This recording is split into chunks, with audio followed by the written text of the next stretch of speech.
नमस्कार, ज्ञानस्तु चैनल में आप लोगों का स्वागत है। मैं हूं वरुण शर्मा। हम लोग यहाँ पर पॉलिटी की सीरीज़ में देख रहे थे राष्ट्रपति, और राष्ट्रपति को हमने सफलतापूर्वक पढ़ लिया था। उसके बाद हमने उपराष्ट्रपति को भी देखा था थोड़ा सा। उपराष्ट्रपति का जिसका पद का प्रावधान आर्टिकल 63 में था, हमने देख लिया था। और उपराष्ट्रपति के बारे में ज़्यादा कुछ तो नहीं था, बस भी ध्यान रखना कार्यवाहक राष्ट्रपति बनते हैं जब वो राष्ट्रपति की मृत्यु हो जाती है तब, और बाकी वो पदेन सभापति होते हैं किसके, राज्यसभा के। नहीं पदेन तो एक्स ऑफिशियो बोलते हैं ना, कि जो कुछ भी मतलब जैसे उपराष्ट्रपति बनेंगे तुरंत ही वो राज्यसभा के सभापति कहलाएंगे। तो ऐसे ही फिर हम लोग अब ये कार्यपालिका में बढ़ते बढ़ते हम लोग आते हैं प्रधानमंत्री की तरफ। तो आज हम लोग पढ़ेंगे भारत के प्रधानमंत्री के बारे में। तो ये देखो एक ऐसा पद है कि संविधान में इनके बारे में, प्रधानमंत्री के बारे में बहुत कम आर्टिकल्स वगैरह ऐसे हैं, लेकिन क्या है व्यावहारिक तौर पर इनका महत्व ज़्यादा है। ठीक, तो अगर ऐसे पूछा है कि वह कौन सा पद है जिसका संविधान में तो उल्लेख कम है लेकिन व्यावहारिक तौर पर महत्व ज़्यादा है, तो वो पद कौन है, प्रधानमंत्री का। क्योंकि सारी जो शक्तियाँ वगैरह सब है वो सब राष्ट्रपति के अगे मतलब निहित, राष्ट्रपति में निहित है प्रधानमंत्री की सारी शक्तियाँ। तो इसलिए जो भी राष्ट्रपति की शक्तियाँ वो सब एक्चुअल में तो व्यावहारिक तौर पर तो प्रधानमंत्री की ही है। तो इसलिए बताया जाता है कि इनके पद का प्रावधान होता नहीं कि प्रधानमंत्री ऐसा करेंगे वैसा करेंगे, प्रधानमंत्री की क्षमादान की शक्ति ऐसा कुछ नहीं है, वो सब राष्ट्रपति की क्षमादान की शक्ति हैं। लेकिन क्या है वो सब प्रधानमंत्री तो कर रहे होंगे व्यावहारिक तौर पर, इसलिए ध्यान रखना इनका ज़्यादा उल्लेख मिलेगा नहीं, लेकिन व्यावहारिक तौर पर महत्व इनका ज़्यादा है। तो उसमें आपको टिक लगाना पड़ेगा प्रधानमंत्री। अगर क्वेश्चन अगर ऐसा पूछा जाए कि वह कौन सा पद है जिसका संविधान में तो उल्लेख कम मिलता है लेकिन व्यावहारिक तौर पर उसका महत्व ज़्यादा है, तो वो पीएम है। ठीक, अब हम प्रधानमंत्री को पढ़ लेते हैं। तो आर्टिकल 74 क्लॉज 1 में प्रधानमंत्री के पद का प्रावधान है। जैसे आर्टिकल 52 में राष्ट्रपति के पद का प्रावधान था, आर्टिकल 63 में उपराष्ट्रपति के पद का प्रावधान था, ऐसे ही आर्टिकल 74 क्लॉज 1 में प्रधानमंत्री के पद का प्रावधान है। जो हमने देखा था कि राष्ट्रपति को मंत्रिपरिषद का परामर्श के अनुसार करना पड़ेगा। और मंत्रिपरिषद क्या है कि मंत्रिपरिषद वो होगी जिसका प्रधान प्रधानमंत्री होगा। हमने ऐसा देखा था, उसमें ये लैंग्वेज लिखी थी। तो जिसका प्रधान प्रधानमंत्री को वो आर्टिकल 74 क्लॉज 1 में लिखा है। तो प्रधानमंत्री पद का प्रावधान है आर्टिकल 74 क्लॉज 1 में। फिर आर्टिकल 75 क्लॉज 1 क्या कहता है कि राष्ट्रपति हैं जो पीएम की नियुक्ति करेंगे। ठीक है, यानी कि पीएम का प्रधानमंत्री का चुनाव नहीं होता है, ये हमें ध्यान रखना। चुनाव मतलब जैसे जनता चुनाव कर रही है लेकिन वो सांसद चुन के आते हैं वहाँ पे। तो सांसद, पीएम भी एक सांसद है जो प्रधानमंत्री जी, तो सांसद चुन के आते हैं। सांसद अपने जो बहुमत जिसका सांसद होगा था वो चुन के बोलते हैं कि हमारे सांसदों में से हम एक चुन के भेज रहे हैं, ये जो है ये पीएम बनेंगे। तो पीएम और उस पीएम की नियुक्ति कौन करें, राष्ट्रपति नियुक्त करेंगे उनको एज अ पीएम की, भाई आप जो सांसद हैं आप सांसद बनेंगे पीएम। ठीक है, तो पीएम की नियुक्ति होगी, पीएम का चुनाव नहीं होगा, ये हमें ध्यान रखना है। तो पीएम की नियुक्ति हुई। फिर योग्यताएं क्या है, तो इसमें देखो योग्यता का अभाव है बहुत सारा, कि ऐसे संविधान में खूब योग्यता बतानी कि प्रधानमंत्री बनने के लिए ये चाहिए वो चाहिए, लेकिन व्यावहारिक तौर पर देखते हैं कि इसमें 2 शर्तें होनी चाहिए। कोई व्यक्ति जो पीएम कौन बनेगा, सांसद हो एक तो या फिर सांसद बनने की योग्यता, यहाँ लिखा है सांसद या बनने की योग्यता, मतलब सांसद हो या सांसद बनने की योग्यता रखता हो। यानी प्रधानमंत्री बनने के लिए आपको क्या चाहिए, आप प्रधानमंत्री बनने के लिए आपको सांसद होना चाहिए। ठीक है, सांसद होना चाहिए। इसका मतलब सांसद कैसे, अब सांसद तो आप लोकसभा से हो सकते हो, राज्यसभा से भी हो सकते हो। ठीक है, और लोकसभा में भी कैसे हो सकते हो, लोकसभा में आप मनोनीत और निर्वाचित। ठीक, तो मनोनीत तो अब तो फिलहाल हटा दी गई 104वें संविधान संशोधन द्वारा, तो मनोनीत वाली तो बात अब नहीं हो रही है। लेकिन क्या पता भविष्य में अगर मान लो फिर से कोई ऐसे संविधान संशोधन हो जाए और मनोनीत वाली बात आने लगे, तो इसमें मनोनीत वाला सदस्य भी आ सकते हैं। जैसे राज्यसभा में तो मनोनीत अभी चल रहे हैं 12 सदस्य। ठीक है, और निर्वाचित तो हो ही हैं। ठीक है, बाकी सब तो निर्वाचित और मनोनीत, इनमें से ये चारों कैटेगरी दिख रही है। हालांकि जो ये वाली हट चुकी है कैटेगरी, लेकिन ये 3 कैटेगरी बची है। तो इनमें से अब प्रेजेंट की बात करें, वर्तमान की बात करें, तो वर्तमान में ये लोकसभा से निर्वाचित सांसद हो, राज्यसभा से मनोनीत निर्वाचित सांसद। यानी कि सांसद हो तो बता लिखा हुआ है सांसद हो या बनने की योग्यता रखता हो, यानी कि इनमें से कुछ भी बनने की योग्यता रखता हो।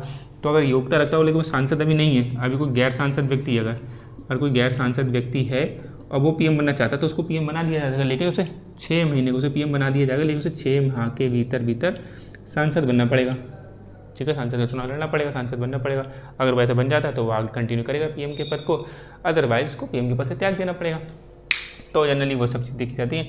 तो ये आपको अमूमन पता ही होगा। तो सांसद हो या सांसद बनने की योग्यता रखता हो, ये हमें ध्यान रखना पड़ेगा। दूसरी शर्त क्या है कि लोकसभा के बहुमत का विश्वास प्राप्त हो, यानी कि लोकसभा का बहुमत का विश्वास प्राप्त, यानी कि लोकसभा में जो 543 सदस्य हैं इनका बहुमत प्राप्त हो। ठीक है, यानी कि सदस्यों को बहुमत प्राप्त हो तभी वो पीएम भी वो कहलाएगा, वरना दूसरी पार्टी जिस पार्टी को बहुमत प्राप्त नहीं होगा तो वो पार्टी पहले तो दावा ही नहीं कर सकती।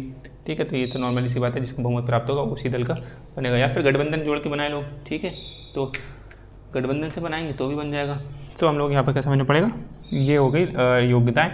और हम बात करें प्रधानमंत्री की शक्तियों के बारे में, तो जनरली देखो हम पीछे बात कर चुके हैं, जो राष्ट्रपति की आपातकालीन शक्तियाँ हैं, राष्ट्रपति की क्षमादान की शक्तियाँ हैं, राष्ट्रपति जो अध्यादेश जारी करते हैं, विधायी प्रशासनिक जो शक्तियाँ हैं राष्ट्रपति की, वो सब व्यवहार में पीएम की ही शक्तियाँ हैं।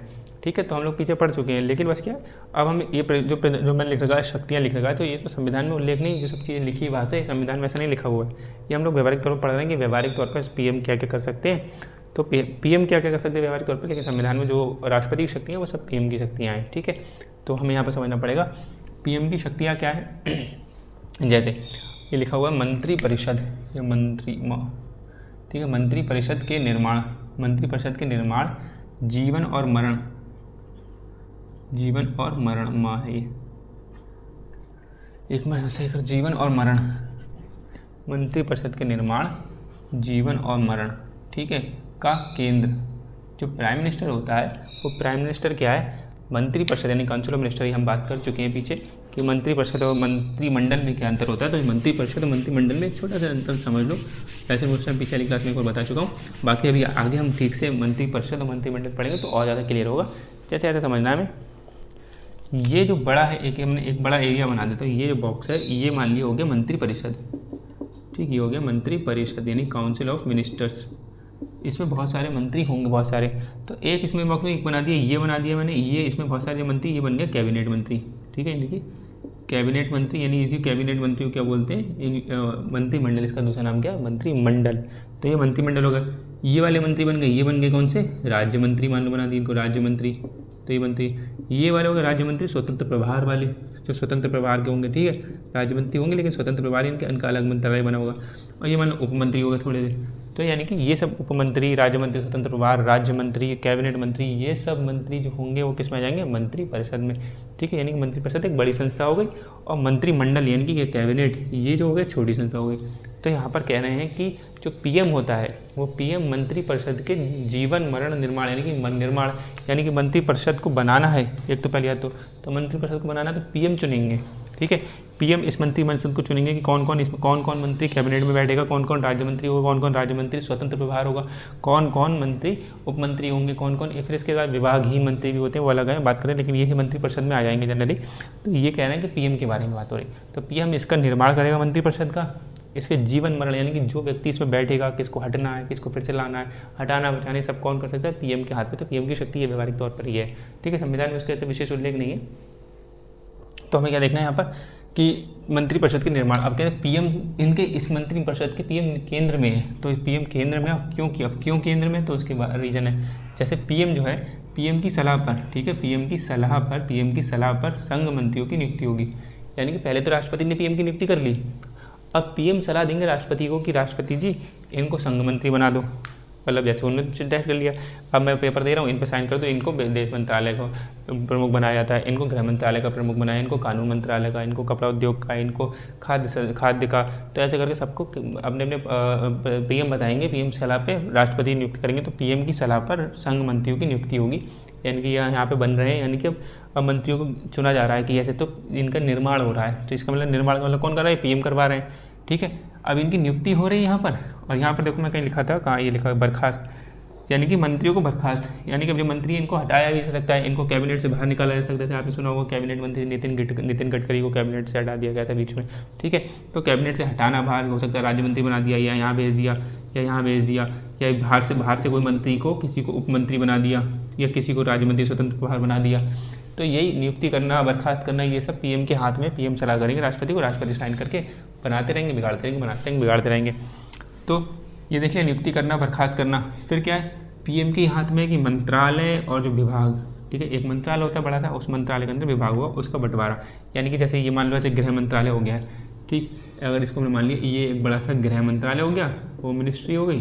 ठीक है, इसी के अंदर क्या हो जाएंगे, एक डिपार्टमेंट हो गया, ये दूसरा डिपार्टमेंट या तीसरा डिपार्टमेंट, यानी कि ए और ये बी और सी ऐसे मान लिया, तो ये विभाग, ये मंत्रालय है, मंत्रालय, तो इस मंत्रालय के विभाग होंगे, तो विभाग का एक व्यक्ति प्रमुख होगा कोई, और मंत्रालय में एक हेड बैठे जो अमित शाह बैठे, इस टाइम आपको पता ही है, हमारे गृह मंत्री का नाम तो अमित शाह। ठीक, तो अमित शाह वो गृह मंत्रालय के प्रमुख हो जाएंगे, और विभाग के प्रमुख कोई और अलग अलग विभाग हो सकते हैं एक मंत्रालय के अंदर। तो किसको कौन सा मंत्रालय मिलेगा, किसको कौन सा विभाग मिलेगा, ये सब ये सब किसके हाथ में, पीएम के हाथ में। पीएम सलाह करेंगे राष्ट्रपति जी को, राष्ट्रपति नियुक्ति करेंगे, यानी गृह मंत्रालय किसको, तो जैसे आपको पता होगा जब 2014 में मोदी जी की गवर्नमेंट बनी, तब गृह मंत्रालय में किसके हाथ में था? राजनाथ सिंह जी के हाथ में था। अब 2019 में नहीं, तो गृह मंत्रालय हटा के उनसे राजनाथ सिंह को कह दिया गया, भाई जाइए, आपको रक्षा मंत्रालय दे दिया जाता है और गृह मंत्रालय हम दे देते हैं अमित शाह को। उस टाइम अमित शाह संभाल रहे थे, बीजेपी पार्टी का अध्यक्ष वाला था, जो आजकल जेपी नड्डा संभाल रहे हैं। जेपी नड्डा जी वो अमित शाह पहले संभाल रहे थे 2014 में। लेकिन अब क्या है, तो गृह मंत्री, जबकि प्रधानमंत्री के बाद में गृह मंत्री आता है, सेकंड पोजीशन पे आते हैं, तो गृह मंत्री का कोई ठीक ठाक है, लेकिन राजनाथ सिंह को गृह मंत्री से हटा के रक्षा मंत्रालय में डाल दिया। तो राजनाथ सिंह अपोज कर सकते थे। तो वो अब हम बात करेंगे कि पीएम की शक्ति, पीएम कितना शक्तिशाली है, तो कोई अपोज नहीं करता है ऐसे। लेकिन ये चुनना या हटाना या कहीं पे भेजना, एक मंत्रालय से दूसरे मंत्रालय में ट्रांसफर करना, यानी सोचो गृह मंत्रालय से आपको रक्षा मंत्रालय में ट्रांसफर कर दिया।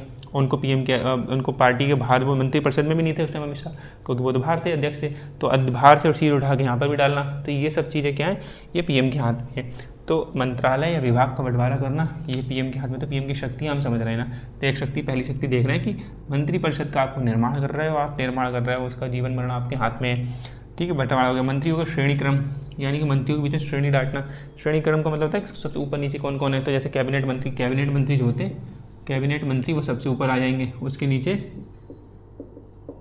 जैसे मान लीजिए राज्य मंत्री आ जाएंगे, ठीक है, और उसके नीचे राज्य मंत्री स्वतंत्र प्रभार आ जाएंगे। राज्य मंत्री में स्वतंत्र, ऐसे ब्रैकेट में लिखते हैं, स्वतंत्र प्रभार, इंडिपेंडेंट चार्ज दे देते हैं। उसके नीचे उप मंत्री आ जाएंगे। फिर और मान लिया तो वैलाल देते हैं, ठीक है। उसके बाद में जैसे मान लो किसी को विभागीय मंत्री बता दिया, ऐसे करके ऐसे बहुत सारे मंत्री के दर्जा दे दिया जाता है। तो ये सब क्या है, मंत्रिपरिषद में हम थोड़ा और आगे पढ़ेंगे, किचन कैबिनेट वगैरह सब पढ़ेंगे। लेकिन अभी क्या है, जो ऐसे श्रेणी क्रम, कौन मंत्री कैबिनेट में बैठेगा, कौन मंत्री कैबिनेट मंत्री कहलाएगा, कौन मंत्री राज्य मंत्री कहलाएगा, कौन मंत्री राज्य मंत्री स्वतंत्र प्रभार कहलाएगा, कौन उप मंत्री कहलाएगा, ठीक है। ये श्रेणी क्रम बांटना है किसके हाथ में, पीएम के हाथ में। पीएम डिसाइड करेंगे और राष्ट्रपति जी उस पर साइन कर देंगे। सब चीज़ ये जानेगा, पीएम के ही हाथ में सब कुछ। मंत्रिमंडल बैठक की अध्यक्षता, यानी कि जो मंत्रिमंडल, यानी कि ये जो मंत्रिमंडल है, यानी कि जो कैबिनेट वाला है, इस बैठक की जब भी होगी तो पीएम इसकी अध्यक्षता करेंगे, यानी कि मेन इसमें पीएम होंगे। तो अंतिम डिसीजन पीएम का होगा, ठीक है। बाकी अलग अलग गृह मंत्रालय, विदेश मंत्रालय, रक्षा मंत्रालय, खाद्य मंत्रालय, कानून मंत्रालय, ये सब मंत्रालय बैठेंगे उसमें।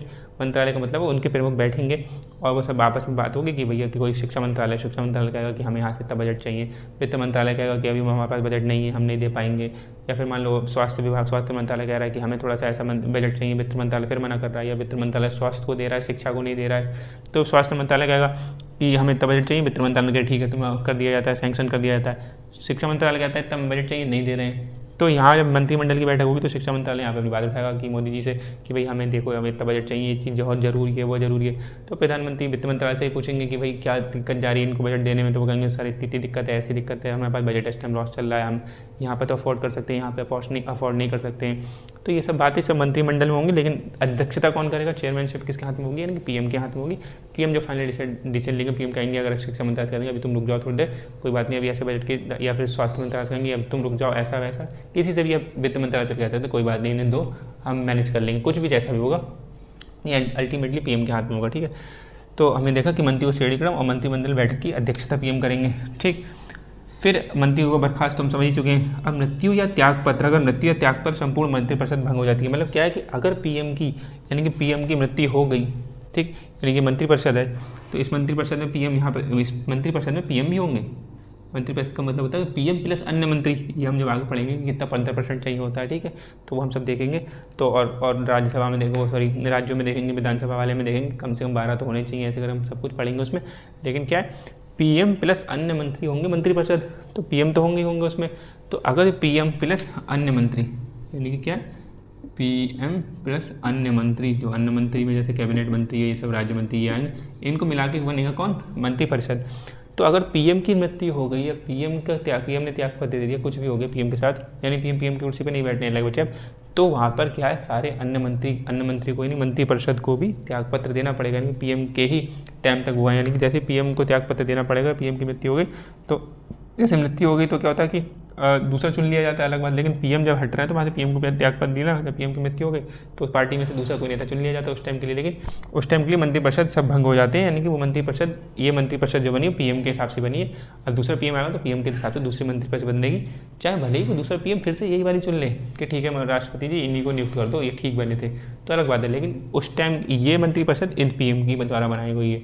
अगला पीएम भले ही चाहे कि ये चुन ले ना चुने, वो अलग बात है, जब इनकी मृत्यु हो जाए, लेकिन उस टाइम के लिए भंग हो जाएंगी, ठीक है। तो इन पीएम के ही हिसाब से जीवन मरण चल रहा है और निर्माण हो रहा है मंत्रिपरिषद का, ये हमें ध्यान रखना पड़ेगा। ये तो पहली शक्ति हो गई।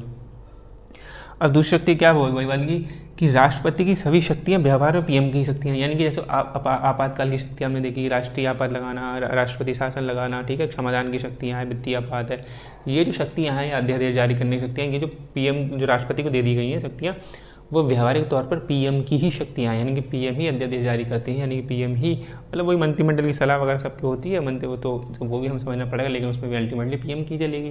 पीएम शक्तिशाली अगर केंद्र में है तो, अगर पीएम गठबंधन की सरकार चला रहा है तो उतनी नहीं चलेगी, हम समझेंगे अभी गठबंधन की जो लिख रहा है गठबंधन की राजनीति, इसको भी समझेंगे। लेकिन पीएम अगर शक्तिशाली है, जैसे नेहरू, इंदिरा गांधी, मोदी जी की तरह, तो इसका मतलब है कि थोड़ा सा ज़्यादा उसमें उनका वजन पड़ेगा, तो उनकी बात ज़्यादा मानी जाएगी। तो हमें ध्यान रखना पड़ेगा राष्ट्रपति की सभी शक्तियाँ व्यवहार में पीएम की शक्तियाँ। दूसरी हो गई, तीसरी होगी जैसे लोकसभा का नेता होता है, जो पीएम होता है वो लोकसभा का नेता है, यानी कि लोकसभा नेता का मतलब ऐसा समझो कि लोकसभा में मेन कैरेक्टर है वो, कि लोकसभा को लीड करें। लोकसभा उनकी मतलब पीएम है ना, वो देश के पीएम है, तो लोकसभा के जैसे उनको थोड़ा, लोकसभा का नेता का मतलब ऐसा समझो कि उनको कुछ स्पेशल ट्रीटमेंट मिलेगा, थोड़ा इसमें लिख सकते हो, ऐसे करके 2-3 ऐसे लिख सकते हो, स्पेशल ट्रीटमेंट मिलेगा उनको। स्पेशल ट्रीटमेंट का मतलब जैसे ऐसे कुछ समझो कि जैसे और अन्य सदस्य हैं, तो जब कोई अन्य सदस्य होते हैं सांसद में, सांसद जो अन्य सांसद होते हैं उनको बोलने के लिए एक टाइम फिक्स है कि भाई इतने टाइम में अपनी बात रख दो आप।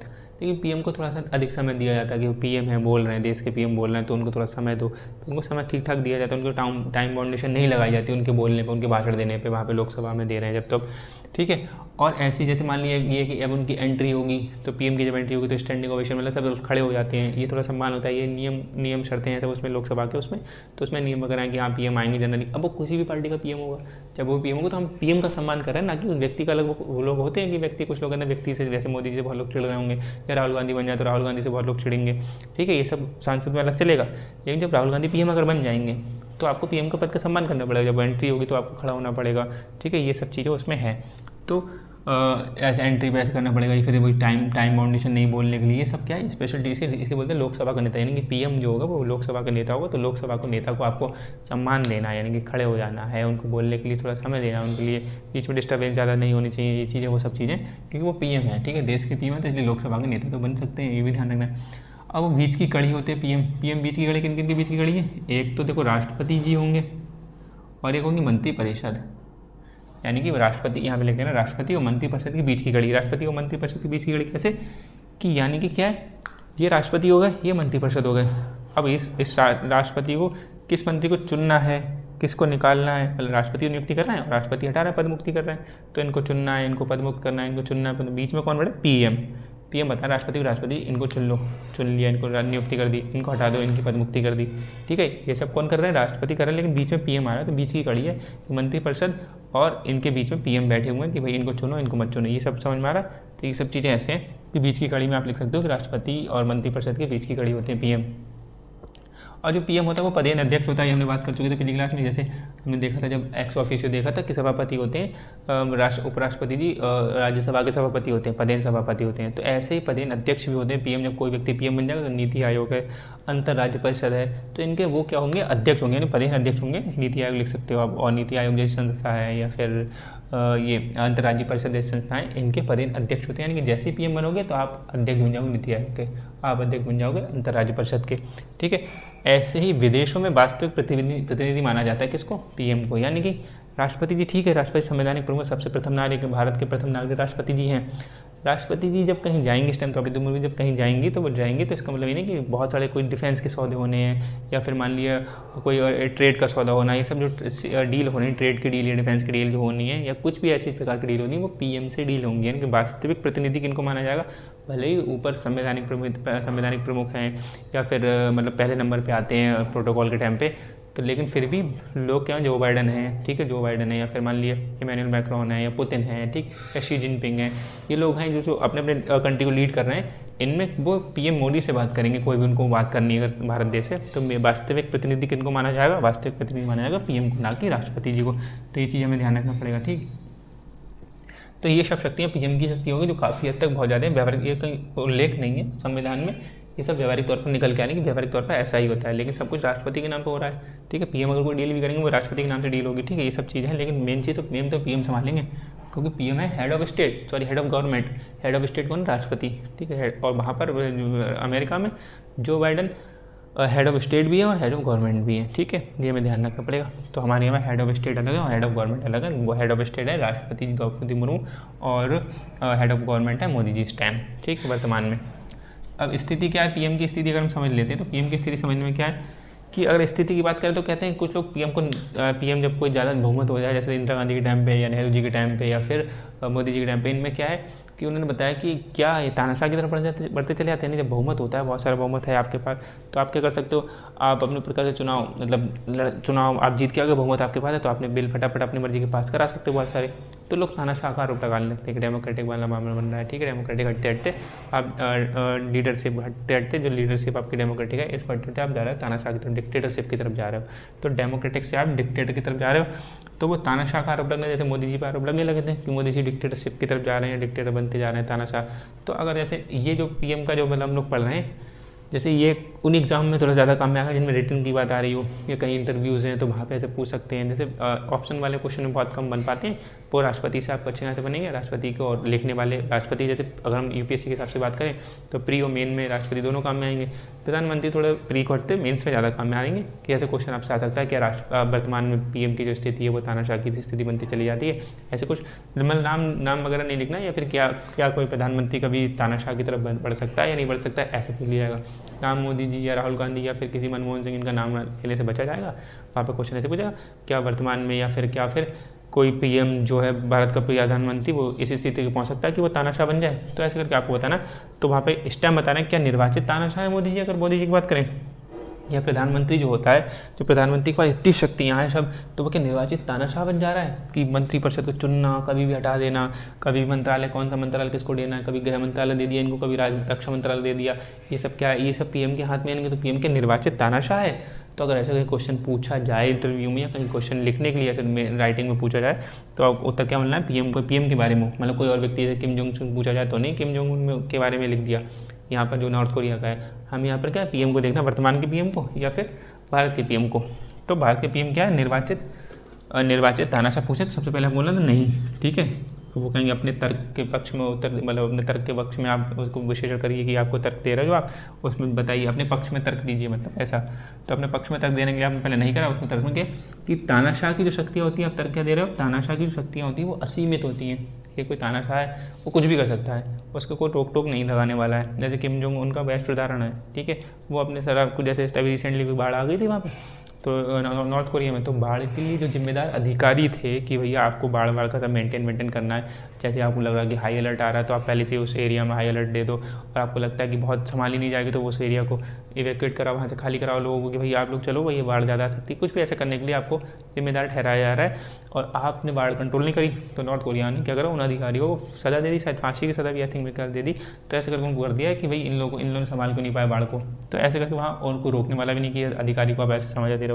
या फिर आपको पता होगा कि नॉर्थ कोरिया में क्या है कि नॉर्थ कोरिया में ये है कि हर एक व्यक्ति को अपने घर में उनके किम जोंग उनकी तस्वीर टांगनी पड़ेगी और संग में उनके एक फैमिली मेम्बर की तस्वीर टांगनी पड़ेगी। कोई आपदा आने पर, कोई विपत्ति आने पर आप तस्वीर को पहले बचाएंगे, ना कि अपने घर परिवार के बच्चों को या फिर किसी को सदस्य को। पहले प्रायोरिटी आपकी वो होनी चाहिए। और अगर आपको नहीं बचाया उनको तो आपको सज़ा मिलेगी, और जिन्होंने उनको बचाया तो मतलब मुझे घर डिस्ट्रॉय होने से पहले आपको वो तस्वीर निकाल लेनी है उस घर से, और बचा दोगे तो इनाम मिलेगा, नहीं बचाओगे तो आपको सज़ा वगैरह मिलेगी। तो ये डिक्टेटरशिप है कि मतलब तानाशाह अपनी मर्जी से कुछ भी कर रहे हो, लाइफ टाइम तक इतने टाइम से बने चले आ रहे हो, आपको कोई वहाँ चुनाव नाम की कोई फिक्र भी नहीं है, कुछ भी नहीं है। तो ये तानाशाह की शक्तियाँ होती हैं असीमित। तो जो प्रधानमंत्री हैं भारत के, उनकी असीमित शक्तियाँ नहीं है, उन पर कुछ सीमाएं काम कर रही हैं। तो क्या पीएम की सीमाएं क्या काम कर रही है, लिमिटेशन पीएम की है, पीएम बने हुए हैं, कहाँ बने हुए हैं, तो वो सीमाएं पीएम की। अगर तानाशाह अगर पीएम तानाशाह होते तो उनके ऊपर जो शक्तियाँ काम करेंगी मतलब वो तो असीमित होती, लेकिन उनकी शक्तियाँ सीमित हैं। और वो सीमाएं क्या क्या है वो हम बात कर रहे हैं। अगर क्वेश्चन ये आता है और पीएम की स्थिति के बारे में कि पीएम के निर्वाचित तानाशाह होते हैं भारत के, तो नहीं। तो क्या है कि एक तो लिखित संविधान है, पीएम की सीमाएं क्या क्या हैं कि पीएम के पास जो लिखित संविधान है, पीएम को इसी लिखित संविधान से, इसी लिखित संविधान ये संविधान जैसे लिखा है इसी के अंदर रहना है, पीएम को इससे बाहर नहीं जाना है। यानी कि जैसे इससे बाहर बढ़ेंगे तो फिर मतलब क्या है, रोक टोक होगी, हम समझेंगे क्या है। तो लिखित जो संविधान में लिखा है उसी के दायरे में रह के काम कर रहे हैं, तो एक सीमा तो लगी हुई है। वहाँ पे क्या है, नॉर्थ कोरिया में कुछ भी कर सकते हो, कभी कुछ कर सकते हो, तो यहाँ पर दायरा है, इस दायरे से बाहर नहीं जाना है। फिर हमारे पास एक स्वतंत्र और निष्पक्ष यानी स्वतंत्र लिख लेना और निष्पक्ष लिख लेना, ठीक है। स्वतंत्र और निष्पक्ष न्यायपालिका है। अगर पीएम कुछ ऐसा वैसा करते हैं, असंवैधानिक कृत्य करते हैं, तो न्यायपालिका हमने देखा कई मामलों में लिखा है कि न्यायिक पुनरावलोकन हो सकता है, और संविधान का बेसिक स्ट्रक्चर तो हिला नहीं सकते। तो न्यायपालिका जिसको व्यक्ति को लगता है कि असंवैधानिक कृत्य हुआ पीएम के हाथ, तो वो पिटीशन डाले उसकी सुनवाई होगी, और अगर लगता है न्यायपालिका पाती है कि ये असंवैधानिक कृत्य है तो उसको खारिज कर देगी, उसको रोक देगी। तो हमारे पास स्वतंत्र निष्पक्ष न्यायपालिका भी है। तो इसलिए हमें एक सीमा ये भी लगा पीएम को सोच समझ के काम करना पड़ेगा कि अगर मैंने कुछ ज़्यादा संवैधानिक कृत्य कर दिया तो किसी दूसरे पार्टी वाले या किसी व्यक्ति ने पिटीशन वगैरह डाल दी और फिर उसके मौलिक अधिकार का हनन हो रहा तो वो सीधे सुप्रीम कोर्ट में आ गया, तो फिर मुझे न्यायपालिका रोक सकती है। तो ये पीएम के पास ये सीमा भी लगी है। तीसरी सीमा मानो प्रेस, वो भी स्वतंत्र निष्पक्ष प्रेस है कि एक फ्रीली मीडिया है आपके पास, फ्री ऑफ स्पीच, मतलब देखना फ्रीडम ऑफ स्पीच है हमारे पास, और स्वतंत्र भी है, निष्पक्ष भी है, बायस्ड भी है। अब ये बात ठीक है कि बायस्ड है या नहीं है, या बिल्कुल अनबायस्ड है, या फिर न्यायपालिका पे कोई दाग लगा है पिछले टाइम पे नहीं लगा है, उनके जज भी बायस्ड हो जाते हैं कभी कि, क्योंकि जज को भी रिटायरमेंट होता है, जज के बाद रिटायरमेंट के बाद वो चाहते हैं कि भैया हम राज्यसभा में चले जाएँ, या फिर हम कोई मंत्रिपरिषद में कोई मंत्री मिल जाए, ऐसा कुछ मिल जाए, पद मिल जाए, वो भी चाहते हैं। तो उसमें कई बार थोड़ा बायस्ड होकर वो डिसीजन अपना निर्णय देते हैं, जजमेंट दे देते हैं, लेकिन उतना नहीं है। लेकिन जिस हिसाब से प्रेस के ऊपर काफ़ी आरोप लगते रहते हैं बीच बीच में, लेकिन कुछ है प्रेस के ऊपर इस टाइम, जैसे इस टाइम की प्रेस ठीक नहीं मानी जा रही, वर्तमान की जो प्रेस है, मीडिया है, वो काफ़ी मतलब बायस्ड मानी जा रही है और पीएम के पक्ष में ज़्यादा झुकी हुई मानी जा रही है, ऐसे आरोप लग रहे हैं। मतलब मैं ऐसा कुछ कहना नहीं चाह रहा, लेकिन ये कि ऐसे आर्टिकल्स भी ऐसे भी अब बातें चल रही हैं कि हाँ कि जो प्रेस को जितना जिस हिसाब से प्रेस का जो कर्तव्य होता है, तो वो कई चैनल्स कई मीडिया उसको निभा नहीं पा रहे हैं। ठीक है, तो ये चीज़ है। लेकिन एक हद तक अगर वो मान लो आ जाए, अपनी बिल्कुल निष्पक्ष हो जाए, बिल्कुल अनबायस्ड हो जाए, तो बिल्कुल कर सकते हैं उनके पास ही। लेकिन संविधान तो ये आज़ादी देता है उन्हें कि जो व्यक्ति गलत है उसके बारे में गलत दिखाओ, आप जो सही है उसके बारे में सही बताओ। तो अगर पीएम कुछ ऐसा वैसा करेंगे तो जो प्रेस उनके बारे में गलत बता सकती है जनता को कि जनता के मतलब पीएम आपका चुना हुआ पीएम ऐसा ऐसा कर रहा है और देखो ये क्रिटिकल असंवैधानिक करते हैं, या फिर वो अपनी पावर का मिसयूज़ कर रहे हैं, तो प्रेस उसको बताएगी तो जनता देख ली, जनता फिर अगली बार चुनाव में देख लेगी। ठीक है, तो ये चीज़ आ रही है। तो स्वतंत्र निष्पक्ष मतलब ये लिखने में तौर पर लिखा ही ऐसी जगह, आपको बोलने के तौर पर ऐसे ही बोलना पड़ेगा। ये नहीं बोलना पड़ेगा कि ये मीडिया ऐसी है वो मीडिया वैसी है, ऐसा कुछ नहीं बोलना पड़ेगा। आपको सीधे स्वतंत्र निष्पक्ष अच्छे शब्दों का यूज़ करना पड़ेगा। तो बाकी विपक्षी दल भी है पीएम के सामने कि पीएम के पास लोकसभा में पीएम को बिल लेके आएंगे, तो उसके सामने विपक्षी दल भी बैठा है ना, कि वो विपक्षी दल भी तर्क वितर्क करेंगे वो भी कि भैया ये अगर मान लो ठीक है ड्राफ्ट सबके पास जाता है, एक ड्राफ्ट आता है बिल का बन के, तो जब विधेयक आएगा मान लो बाद में अधिनियम बनता है, पहले तो बिल होता है, तो बिल जब आता है टेबल पर जब रखा जाएगा तो सबके पास कॉपीज पहुँचती हैं, सब लोग पढ़ते हैं उसको, ठीक से पढ़ते हैं कि भाई हाँ ड्राफ्ट है, इसको पढ़ लिया कि पीएम मोदी ये चेंज करने वाले, अच्छा 6 नंबर पर लिखा है, 13 नंबर पर लिखा है, फिर 15 नंबर पर लिखा है। तो उनके पास जब ड्राफ्ट जाएगा वहाँ पर अच्छी खासी मतलब सब मीडिया होती है लोकसभा में, सब सदन में जहाँ बहस चल रही होती है किसी बिल पर, तो मीडिया होती है, यूट्यूब पर चल रहा है, टीवी पर चल रहा है, ठीक है, संसद भवन, संसद टीवी सब चल रही है, तो संसद का पूरा लाइव कास्ट हो रहा है। तो वहाँ पर बैठ के अगर मान लो कोई पीएम है, कोई असंवैधानिक कृत्य करना चाह रही है, पावर का मिसयूज़ करना चाह रहा है, तो ऐसा कोई बिल लेके आया तो उस बिल में साफ साफ लिखूँगा, क्लॉज लिखूँगा, कुछ भी लिखूँगा, तो वो जो विपक्षी पार्टी हो सकती है विपक्षी दिखा सकती है सामने कि देखिए ये 6 नंबर पर देखो ऐसा कुछ लिखा हुआ, 13 नंबर पर ऐसा लिखा, 15 नंबर पर ऐसा लिखा है, ये ठीक ठाक नहीं है, गलत है, ये वो है। अब ऐसा करके मीडिया के थ्रू सब कुछ जनता के पास जाएगा। जब जनता उस चीज़ को भी देखेगी, जो जागरूक जनता है, ठीक है, अमूमन तो आजकल ठीक सब कुछ इंस्टा ज़्यादा चलने लगा, लेकिन हाँ ये ठीक है बात है कि अमूमन जो जागरूक जनता है, जो अपने राजनीति के प्रति सजग है, तो वो देखेगी कहेगी हाँ ये पीएम लेके आए बिल गलत है, ये ऐसा नहीं होना चाहिए। तो हो सकता है पहले तो विपक्षी दल ज़्यादा हावी हो जाए तो वो बिल पास ही ना हो। अगर इनके पास हो जा रहा है, बहुत ज़्यादा बहुमत है कि वो रोक ही नहीं पा रहे हैं, बहुत ज़्यादा पूर्ण बहुमत है तो फिर नहीं रोक पा रहे, तो फिर जनता देख लेगी चुनाव में कि भैया जो आपके पास बहुमत है तो आपने बहुमत का मिसयूज़ करा। तो इसलिए विपक्षी दल का होना भी बड़ी ज़रूरी है कि ठीक ठाक भूमिका निभाए। लेकिन आजकल मतलब अब जब मतलब विपक्षी का अब तो कुछ भी चलने लगा कि कैसी प्रकार से कि ना ना ना ना, ऐसे नहीं, आप तर्क के साथ रखो तो ठीक ठाक दबाव बना पाओगे कि जिससे जो पार्टी सत्ता में पार्टी है वो पार्टी सोच समझ के काम करेगी। ये जो विपक्ष हमारे पास बैठा वो तर्क वितर्क ठीक ठाक करता है, उसके पास ठीक ठाक तर्क हैं, तो आप इनके तर्कों को काट पाओ, ऐसी कोई बिल बनाओ तो अच्छी बात है, तो पास भी हो पाए। लेकिन अब उनके नहीं काट पाओ, उनके ठीक ठाक तर्क आ रहे हैं, तो इसका मतलब है आपको दबाव झेलना पड़ेगा और आपकी पार्टी भले ही चाहे पूर्ण बहुमत होगी उसमें, तो आप वहाँ से तो बिल पास करा, लेकिन जनता उसको नहीं मंजूर करेगी आगे। जैसे किसान बिल के बारे में हमने देखा था, किसान बिल को आपने पास तो करा लिया, लेकिन जनता इतनी ज़्यादा हावी हो गई, फिर आपको अल्टीमेटली इवेंचुअली आपको वापस ही लेना पड़ा। तो ये हमें ठीक से ध्यान देना पड़ेगा कि विपक्ष की भी भागीदारी ठीक ठाक होती है पीएम के ऊपर दबाव बनाने की। तो पीएम के सामने ये सब सीमाएँ तो दिख रही हैं, तो पीएम को देखो वापस ही लेना पड़ा, तो सीमा लिमिटेशंस आ रही है। फिर अगर गठबंधन की सरकार उस टाइम चल रही होगी, अगर पीएम के पास बहुमत नहीं है, पीएम गठबंधन से पीएम बने बैठे हैं, तो और ज़्यादा कमजोर होंगे, तो फिर तानाशाह कैसे बन जाएंगे। तो उनकी पार्टी में जो आपस में घटक दल जो उनकी पार्टी बनी है, तो वही और गठबंधन वाली सरकार और जो उनके दल होंगे और सब जुड़ के बने वही उनको दबाव बनाते रहेंगे, तो वही उन्हें तानाशाह नहीं बनने देंगे, तो फिर वो कहाँ से तानाशाह बन जाएंगे। बाकी नियतकालिक चुनाव भी होते हैं, आपको पता है कि अगर कोई व्यक्ति ज़्यादा असंवैधानिक कृत्य कर रहा है या ज़्यादा पावर का मिसयूज कर रहा है तो नियत टाइम बाउंडेड इलेक्शन है, इलेक्शन होगा, लोकसभा भंग होगी, अगली लोकसभा के चुनाव होंगे, तो लोकसभा में चुनाव में देख लिया जाएगा कि भाई इन व्यक्ति को नहीं चुनना है दोबारा। तो ये सब प्रधानमंत्री की शक्तियों को सीमित करती हैं। तो प्रधानमंत्री की शक्तियाँ बहुत सारी सीमित होती, तो तानाशाह कैसे करेंगे। और तानाशाह जो व्यक्ति तो उसके पास सीमित है, जैसे नॉर्थ कोरिया में किम जोंग उन है, उसका कोई लिखित संविधान से कोई मतलब नहीं है, न्यायपालिका से मतलब नहीं, प्रेस से मतलब नहीं, विपक्षी दल है ही नहीं, कोई हिसाब से मतलब नहीं, गठबंधन कुछ मतलब ही नहीं, सब कुछ अकेला वही है। ठीक है, बोलते हैं अपन नीचे भगवान वाला मामला, तो वही मामला कि वही बैठे हैं, तो उन्हें उसका और कुछ लेना देना नहीं, तो इनको डर नहीं, तो वो तानाशाह की तरफ बढ़ सकते हैं, वो तानाशाह हैं। ठीक, ये मोदी जी की या फिर जो वर्तमान में प्रधानमंत्री हैं या फिर नेहरू जी थे, इंदिरा गांधी जी थी, वो क्या उनके पास सीमाएँ थी ना, कुछ न कुछ सीमाएँ थी, तो वो सीमाएँ थी, तो इसलिए वो असीमित नहीं थी, इसलिए उन्हें तानाशाह नहीं बोला जा सकता। ठीक, दूसरे नंबर पर हम देखते हैं पीएम की स्थिति, मतलब पीएम की पहली स्थिति देख ली, क्या निर्वाचित तानाशाह, तो नहीं, इसका उत्तर मिल गया। और परिवर्तनशील स्थिति रही है पीएम की, अगर हम बात करें परिवर्तनशील स्थिति का मतलब है कि कभी कोई कमजोर प्रधानमंत्री मिल रहा है, ठीक है, कभी मतलब कमजोर का मतलब नीचे, और शक्तिशाली बहुत शक्तिशाली कमजोर, ऐसे ऐसे क्रम में देखते हैं। अभी तक 3 हमें बहुत ठीक ठाक शक्तिशाली प्रधानमंत्री मिले, जैसे नेहरू जी, उनके पास बहुत सपोर्ट था जनता का, बहुत शक्तिशाली थे, बहुत बहुमत से पूर्ण बहुमत से वो भी जीते थे ना, ऐसे करके। और इंदिरा गांधी जी हमने देखा, और फिर हमने मोदी जी वर्तमान में देख रहे हैं, तो इन लोगों के पास बहुमत अच्छा खासा ठीक ठाक है, तो इनको शक्तिशाली प्रधानमंत्री की श्रेणी में इनको रख सकते हैं।